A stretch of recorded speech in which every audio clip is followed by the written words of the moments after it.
Coming up today on Locked On Texas Tech, L.O.T.T dignitaries back in the 806. We're doing some math on the offensive line and who is going to be slotted in where. And Locked On Texas Tech, eclipse protocol. Next on Locked On Texas Tech. You are Locked On Texas Tech, your daily podcast on the Texas Tech Red Raiders. Part of the Locked On Podcast Network, your team every day. We're going to start this thing off right. Raider!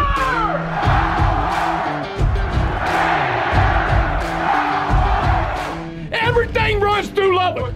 Great to be with you again on Locked On Texas Tech on the Locked On Podcast Network, your team every day, always free and available on YouTube or anywhere you get podcasts. And today's episode brought to you by LinkedIn Jobs. These days, every new potential hire can feel like a high-stakes wager for your small business, and that's why LinkedIn Jobs helps you find the right people for your team faster and for free. So post your job for free today at linkedin.com/lockedoncollege. Terms and conditions apply. With the only Chris Level, I'm Casey Cowan. Chris, great to be back with you, my man, kicking off a brand new week with a whole lot to dive into here today. We're going to get back into an offensive line conversation and doing a little math in our heads as you're hearing guys mentioned here or there as far as showing out in spring camp, and we will hear it directly from the horse's mouth in the form of offensive line coach Clay McGuire. New on the scene, not the first time on the scene, however, so obviously one of the more interesting situations to continue to watch develop throughout the spring and into fall camp. But wanted to kick off the conversation looking back to the weekend that was on campus, Chris, because you had some interesting things going down. You had the Texas Tech Coaches Clinic that was happening with coaches from near and far coming into town to hear from some bright coaching minds. And, man, anytime you've got guys who used to wear the L.O.T.T that we're like on a first-name basis with as a fan base on campus, certainly want to make note of that. Zach, Wes, these names ring a bell to you? I was seeing Texas Tech highlighting those guys on some of their social media platforms as well. I think Wes Welker or Coach Welker, a part of the Coaches Clinic, but some exciting stuff going down over the weekend in the 806. It was really just like a good weekend in sports, man. There was a lot going on, just like, obviously locally, and obviously shout out to Tim Tadblock's guys for going 3-0. They've bounced back, and you had all kinds of things going on nationally. South Carolina 38-0 women's team, hard to do. UConn probably going to win it back-to-back tonight. And I was getting text messages from some people associated with Texas Tech basketball about the WrestleMania main event last night. Cody Rhodes, speaking of, and Joey McGuire, he's a big time wrestling fan as well. So that was all going on. It was like, if you look at social media, you couldn't turn away. But yeah, you don't around here, you don't have to, when you say Zach or when you say Wes, I guess that Wes would mean Kitley or Welker. But I've known people that have named their dogs and children after Wes Welker. Right. It's the truth. There's lots of special memories from that guy, and then obviously Zach Thomas was just the defensive version. Those two guys are really so similar in so many ways. Yeah. I mean, they really are the same person. Different era, different side of the ball, but really very similar storylines. Undersized, slept on, and then ended up, going to end up, one of them, obviously is an NFL Hall of Famer, and I think Wes Welker, eventually will be. The one question I would have is, did he play enough years? But every NFL team was trying to find the next Wes Welker for slot receiver. Like, he literally renamed a position with his own name. Right. And so now he's obviously coaching and doing some things and for the Dolphins. But yeah, great to have those guys in town, and they are, one of them's got their name up in the Ring of Honor. I bet it won't be too long before the other one does as well. And there's a big ceremony if the NFL schedule would ever cooperate and he would able to come back, talking about Wes. But great to have those guys, in town, and good stuff. Yeah, no question about it. And anytime you've got a chance to see, I think guys like that reconnect with the program, fans are always going to enjoy that. And that seems like something that I don't know. I mean, from your perspective, I'm sure you could tell me. That seems like something Joey McGuire has really tried to embrace as far as returning letter winners and guys like that from all eras of Texas Tech football being connected to the program. Yeah, I think that's well said. I think that most coaches say that. I think Joey's really about that as far as family, and it's one big family. Tries to at some level make the fans feel like it's their program, but certainly former players and letter winners and all those things. But I think that that's the extension where guys just want to. Here's what's really tricky in the portal era. I wonder if this will somewhat diminish in the next 5 to 10 to 15 years or whatever, where if I bounced around enough or I didn't go to school there all my time, can I still come home? Can I still go hang out? Am I still welcome? Can I go to a practice in the spring? Can I show up at a game in the fall? And it hadn't affected football as much, but certainly it has basketball. But guys like Welker and Zach Thomas, you can't even envision, not even if you squint hard enough, them playing for somebody different in college, right? Right. And so this is home for those guys, but those are the no-brainers. But Joey does a phenomenal job with the folks that many people are like, okay, what year did he play? What position was he? And it's all comers as far as if you played and bled and sweat for this program, you are absolutely welcome at any time of the year. And I think that's key. It helps you in recruiting. It helps you just with general favor. It's just a good way to operate, in my opinion. Yeah, no doubt. And the guy that we're about to hear from, one of those previously connected to the program and Yes. now welcome back to the program as an employee. Again, so some of those being paid to hang back around. We want you to be back here day to day from a practice standpoint. And, of course, we're talking about new old offensive line coach Clay McGuire, who has got his hands full trying to sort some things out this spring. And obviously into fall camp as you're really looking for that group to take the next step in order to help the program take the next step at large. And Chris, I don't want to make too much out of what's going down in spring or what's being said in spring, who's getting what reps in spring, but it's been a little more intriguing than maybe I anticipated, given some of who is being mentioned and where they're being mentioned, and then maybe some that are not being mentioned all that much. And as I said a moment ago, well, you only got 5 spots, and you start to do some of the math about who's getting snaps here or there, who's really asserted themselves within this spot or that spot, or again, lack thereof. And you start to wonder what it could look like in the fall. And at least speaking personally, maybe running against some of my preconceived notions, I guess, coming into spring camp as to how it was all going to line up. I want to get to a couple of different things specifically here that we'll take a listen to Coach McGuire on. One of those being Caleb Rodgers, a guy who gets as much attention as anyone, is known certainly by Texas Tech fans. And with so much turnover that you had among those offensive linemen through this offseason, even more so kind of standing not quite alone, but almost unto himself as one of those that is a known commodity for Texas Tech. But then I also want to get to specifically, a spot that he used to be at, the left tackle position, which is premier within any offensive line group, and they're trying to sort some things out there, and we'll get to some of those guys that Coach McGuire mentions as far as that spot goes. But first, let's take a listen to Coach McGuire talking about the aforementioned Caleb Rodgers. First, today's episode brought to you by LinkedIn Jobs. And when you're hiring for your small business, you want to find quality professionals that are right for the role. And that's why you have to check out LinkedIn Jobs. LinkedIn has the tools to help find the right professionals for your team faster and for free. And LinkedIn isn't just another job board. LinkedIn has a vast network of more than 1 billion professionals, which makes it the best place to hire. Gives you access to professionals you can't find anywhere else, and it does it all while making the process easy and intuitive. Hiring is easy when you have that many quality candidates. So easy, in fact, that 86% of small businesses get a qualified candidate within only 24 hours. LinkedIn is constantly finding ways to make the process easier. They even just launched a feature that helps you write job descriptions, making the process even easier and quicker. So post your job for free at linkedin.com/lockedoncollege. That's linkedin.com/lockedoncollege to post your job for free today. Terms and conditions apply. Let's take a listen to Coach McGuire talking about the aforementioned Caleb Rodgers? He's a kid that, you know, as far as from a leadership standpoint, a bought-in standpoint, how much he loves Texas Tech. I mean, he's been awesome. He comes out there every day with an unbelievable attitude to go work and compete and do whatever it takes for his team to win. And so, you know, our plan is to play him inside at one of the 3 positions, whether that be center or guard. Most of his reps have came at guard this spring.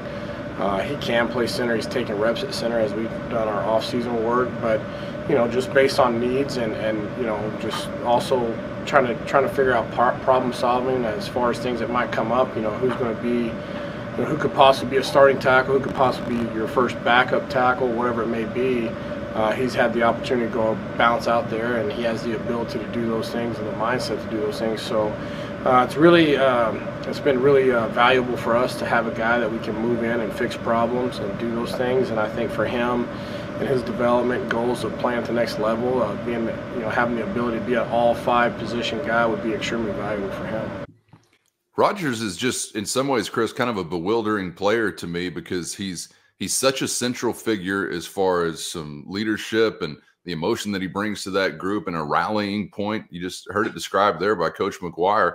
But he's also a guy that has not just stuck at a spot so far. And I guess that's kind of what I'm talking about and being surprised going into this camp is that when we talked so much leaving last year about, well, a future at center, a future inside somewhere, he hasn't really stuck. It doesn't sound like, I'm not there for every rep, but it doesn't sound like he's really stuck at one of those spots just yet.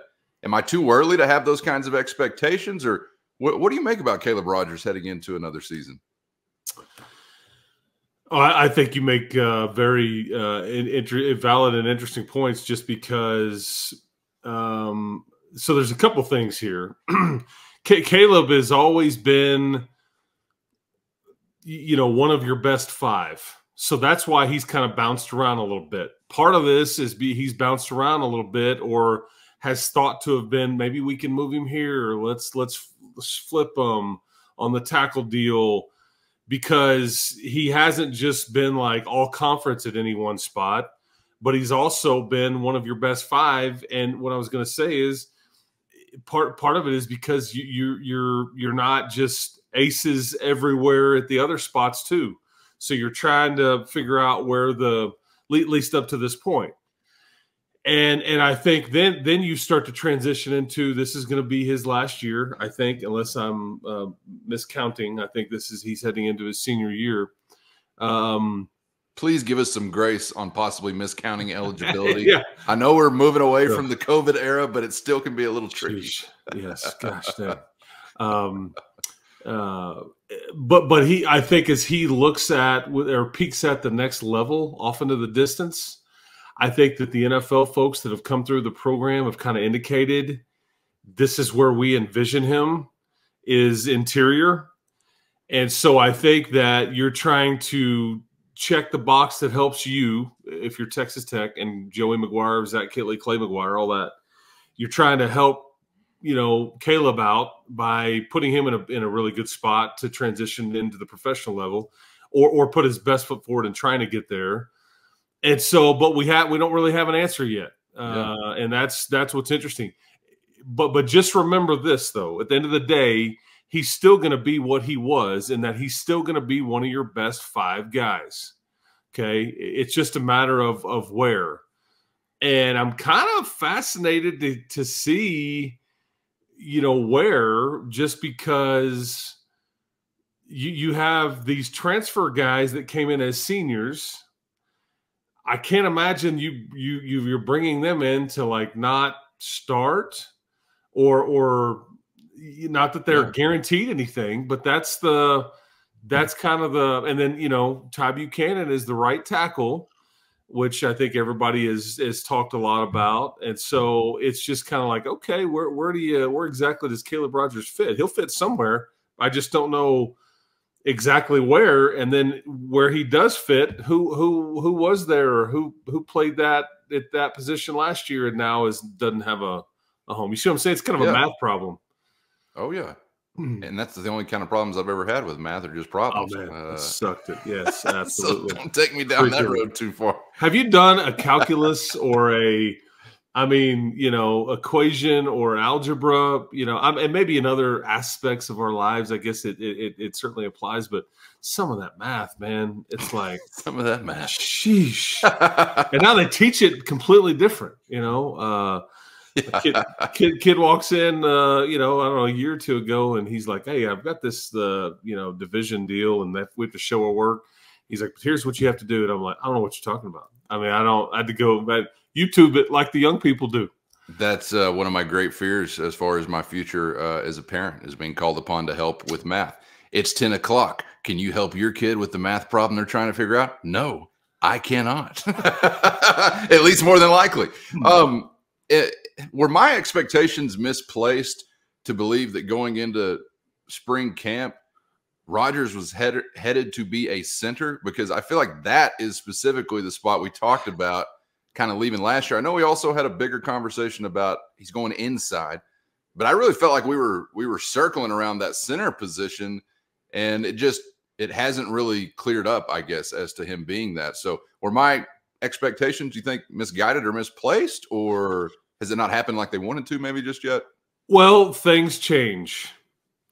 And in this case, because the last time we heard that talk officially, especially from Caleb, was, I think he was in Shreveport. I believe so, yeah. Yeah, he was in Shreveport, and he had talked about some of the bowl practices, and even had talked about, I think they got into some of this in the bowl practices like the year before, where they kind of reshuffled the offensive line, and they kind of used a few of those weeks of practice just to kind of experiment a little bit. And then, the week before the game, before you played Ole Miss, you like, okay, let's keep it back like it was all year. Let's get after it and all that. Well, I think that they had used some of the bowl practices before the Independence Bowl, the matchup versus Cal, to kind of work him specifically at center. Because you didn't really, after – that's the problem, is you had Rusty Stotts who came in here and he was going to be gone. You had Dennis Wilburn, who you didn't necessarily want at center, 2 years ago, but he ended up winning the job. And then you're like, hey, you're better at guard, and we can put Rusty at center. And then Rusty gets hurt, and you put Dennis at center. Well, either way, all those names, they're all gone. And so that's part of the issue is, look, we know, okay, the things we know, Caleb, the NFL thinks of him as an interior guy. We need a center. So check. So let's see if we can't make that work a bit and help him, help us, win-win. And then, but what you have is you don't know who you've brought in from the portal at this point yet. You don't know what you've been able to bring in. It's semester at that point when Caleb and you're working on all these things. None of that has really taken place just yet. Then you fast forward into earlier spring or late winter, however you want to phrase that, and you make a change at your position coach there. Stephen Hamby not here anymore, and Clay McGuire in. Clay McGuire may have a difference of opinion on where guys fit and all that stuff. And I just think there's a lot going on, and I wouldn't rule anything out. That's the thing. Sure. It's early April. You have a long way to go before you have to ultimately make those decisions before it's game week in late August. But I wouldn't rule anything out. But, yeah, I'm with you. It doesn't sound like it's just he's even in pencil as far as a starting center or even at center period. Yeah, and we'll get, as the week goes on, to maybe a dark horse candidate to be your starting center that we might not have anticipated either. So we'll get to that on an episode coming up. But look, it's one of the most interesting stories of the offseason for Tech, trying to rehab their offensive line, so to speak. Foolish me. I did, and I'm asking, like, why did this not just seamlessly go down the road from last year to this as far as what they wanted to do? I may have, not saying I did, not saying I didn't, may have totally forgot you changed position coaches, which could, have an impact on the plans that you're making there, obviously. So that a big factor to probably keep in mind. But it's as interesting as any other storyline. It's probably the most important, arguably, storyline of the offseason. And so there's some nitpicking, some parsing, some maybe blowing up some details that aren't necessarily there to be blown up, but guilty. Well, here's a question to ask you. It is a huge storyline. So let me just ask you this, just toss this up there to you, Cowan. You more worried about the offensive line, just generally speaking, heading into the summer months? You know, you've got a couple more weeks of spring football, but are you more worried about the offensive line heading into the offseason and just kind of not necessarily knowing you've struggled there and all that? Or are you worried about Baron Morton's shoulder?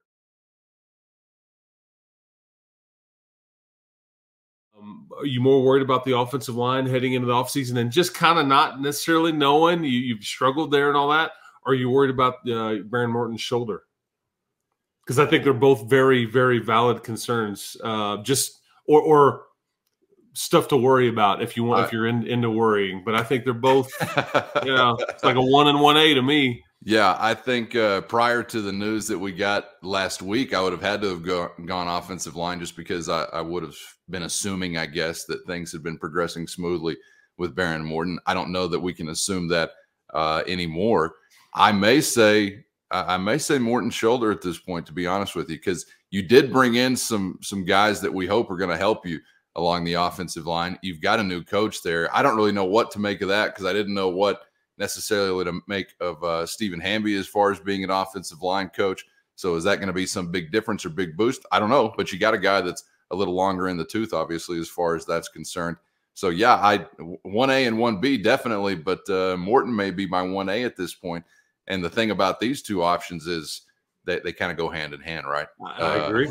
They kind of go hand in hand. The health of your quarterback and the progress of your offensive line. And when you talk health of the quarterback, just about any quarterback, well, you're looking at the blind side and you're looking over there at a left tackle spot that for Texas Tech basically came into this offseason, I guess, with an open casting call. And let's take another listen to Clay McGuire talking about some of the early candidates to fill that premier spot. Here's Coach McGuire. Sterling's done a good job. Again, it's one of those things, for those two kids, they're coming in, and this is, we have experience at that position, but we don't have experience here at that position. So, even though they played a lot of games, it's one of those things, they haven't played a lot of games here in this offense. So I thought Sterling's been doing a really good job of picking things up very fast. And so, we'll just continue to keep, working, kind of working our program into those guys, and trying to help them come along and be the best football players they can be. And then another kid that we finally got back the other day, it's really done some good stuff, is the Dalton Merriman kid as well. Interesting to me, Chris, that you're looking out there at that spot and we're talking about a newcomer in Sterling Porcher. We're talking about a raw newcomer, I think, in Maurice Rodriguez, and then you hear Dalton Merriman there as well. So the door kind of sounds wide open for somebody to take that job, obviously led by Porcher at this point in time. But like you heard, some experience, but not experience in a Texas Tech uniform. And I don't want to use the word concern or anything like that just yet, but that is as important of a position as just about any other you got on the roster. Oh yeah, yeah. I think Porcher is probably the lead candidate there, as you mentioned. I think it's his job to lose.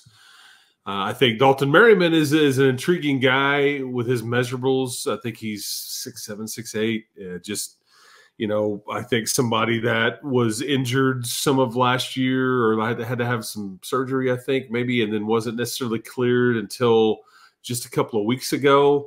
But I think he's got a lot of upside. If you remember, I think it was like almost 13 months ago. It was like in early to mid-May. I want to say like a year ago so I'm doing, see, again, math. That would actually be just like 11 months, not 13. I just see, 1 + 1 = 4 in that case, I guess. We're podcast hosts, friends. Yeah. Don't hold us to a high standard. Yeah. Anyway, a year ago, May, I think they got they kind of got Dalton in here from Blinn Junior College, if memory serves, and he was just kind of one of these, late arrivals, late qualifier. Just I forgot the exact reasoning on the timing and everything, but they went to go look for some tackle help, and that was as good as they could find. And I think they're very high on him, but he just got dinged up. And so anyway, he this spring is big for him with what he can do. But I think it's Porcher's job. And then Maurice Rodriguez, again, kind of like Merriman, you gotta get the JUCO out of him. This is harder. We talked about the weight. He's, I think, what did they say? Joey said this the other day. He's like at 340, 345. And I think Joey phrased it in that's not the problem. It's that we need to make the 345 good weight. You know, like he can still weigh that much because he's really tall. We just need to like make it like where it's the right kind of 330, 340, whatever. And so, but again, there's some bodies there. What you don't really hear about though is anybody, pushing for that right tackle spot. That seems to be, I don't know, as much as you can in early spring or midway through the spring, somewhat solidified. Yeah, that was a little bit surprising to hear from the other coach, McGuire, Joey McGuire, a week ago when it comes to Ty Buchanan being, I think he used the word cemented, if I'm remembering correctly. So that sounds pretty strong, right? Gives you a pretty clear indication maybe what's going to happen there. And we'll see as the spring progresses, obviously. And you're always hoping when you get to the regular season, you're going to have some good luck from an injury standpoint because we'll have these camps behind us, Chris, whenever you kick off the regular season. And we'll still be talking about these guys are new. They're new playing together, and they're going to need weeks stacked up with the same 5 guys in the same 5 places to try to establish some chemistry and synergy. And it's April 8th, so we've still got a long road before we get to that point in time. So Lord only knows what could develop as you roll along now under the tutelage of one Clay McGuire. Do we have protocols in place for a total eclipse as far as Texas Tech football spring camp is concerned? Are they passing out glasses? Are they sticking their head between their knees and kissing their goodbye? Where are you at on the eclipse? Are you fascinated? You're like, yeah, tell me about it. I'll look at pictures online. Like, where are you at on I don't know. I've never had a chance to be anywhere with one, so I'm about to find out in real time where I'm at. But I think I'm going to look to the sky. I think I'm going to do it. May even get on the roof. I don't know. Okay. All right. Like the last one I totally missed. I was indoors doing a radio show in a windowless room. I had no clue what was happening. But this one, I think it's in the LBK somewhere between like 12:30, 1:30 or 12:30, 2 o'clock. So maybe I'll have a chance to catch some action. Yeah, you and I, we've been stuck in windowless rooms a lot over the years doing radio. You put that headset on and you talk, boy. You just talk until nothing else comes out. Yes, sir. I understand that, sir. Yes, I will do that. Yeah, I don't know. I guess I'm somewhat intrigued by this, eclipse deal. Yeah. I think it's wild how some people are like way over the top. There's apparently like this large rush to get to like San Antonio. Yeah. Because I guess there's, I don't exactly know if I'm read up on the specific reason as to why, if there's just like this special spot to view it or I don't really know. Are you aware of this? I think that's like the path of totality. It was like Austin, Waco kind of area. Central Texas right there. Okay. There's like an extra 2 or 3 million people supposed to be there this week or today. So that's not where we are. Spoiler, that's not where we are. But I am thinking if my wife will let me get away with it, I was kind of thinking about taking our 1-month-old child and I don't know, just like stripping her down naked and going and holding her up to the eclipse, see if she gains any additional powers. Like, can she see the future? Or I don't know, like manipulate metal objects or something like. I don't know. Is there any science behind that? Is this like Lion King? Like that's kind of what I'm thinking. Like I don't know. Is there anything to be gained here for a new child? Maybe she'll be the one that saves us all. And I'm all for that. Yeah, I'm all for that. She can sort out Texas Tech's offensive line problems. I mean, possibly start with that. Yeah, that's right. Let's get the offensive lineman out there. Let's get Baron Morton's shoulder like pointed at the right angle. I don't know all the spots we got to fill defensively. Let's get the field goal kicking leg, the punt kicking leg, everything that we need out there for some of that eclipse rehabilitation. And is it too country to say eclipse or do we go eclipse? I am what I am. Yeah, that's right. Math and trying to pronounce eclipse or eclipse we struggle. We struggle. Should be an interesting day. Take precaution to all those involved. And of course, if you're just in the general Austin, Waco area, that's no different than any other day. You just want to take precaution in general. But maybe we'll be back on the other side with the full eclipse rundown, not brought to you by Mitsubishi. There you go. Turn around. it's that total eclipse of the heart. Yeah, shout out. Yes. Oh man, good stuff as always, Chris. Eclipse inside, offensive line inside. I mean, you never know what the notes are going to bring out, I guess, when we get on the air. Bad math? Yeah. Bad math. Right. Yeah, that's right. Appreciate your time as always, man, and we'll get back together on the other side. You got it, man. Looking forward to it. Make sure you're subscribed out there on YouTube or anywhere you get podcasts, and do not look directly at the sun. I think. It sounds like a good idea. I'm not quite sure. All I've got in my mind right now is the legendary clip of President Trump just right into it. We're going to show you who's tough. I'll look right at that son of a gun. We hope to be back on the other side, maybe with newfound powers. So please join us then to find out right back here on Locked On Texas Tech.